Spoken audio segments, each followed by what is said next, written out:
C Joseph Vijay எனும் நான்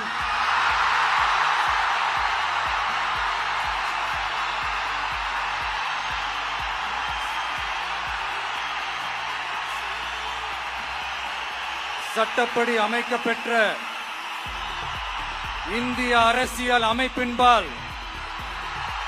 உண்மையான நம்பிக்கையும் மாறா பற்றும் கொண்டிருப்பேன் என்றும் இந்திய நாட்டின் ஒப்பில்லாத முழு முதல் ஆட்சியையும் ஒருமையையும் நிலை நிறுத்துவேன் என்றும் தமிழ்நாட்டு அரசின் முதலமைச்சராக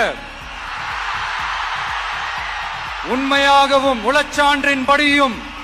என் கடமைகளை நிறைவேற்றுவேன் என்றும் அரசியல் அமைப்பிற்கும் சட்டத்திற்கும் இணங்க அச்சமும் ஒருதலை சார்பும் இன்றி விருப்பு வெறுப்பை விலக்கி பலதரப்பட்ட மக்கள் அனைவருக்கும் நேர்மையானதை செய்வேன் என்றும் ஆண்டவன் மீது ஆணையிட்டு உறுதிமொழிகிறேன்.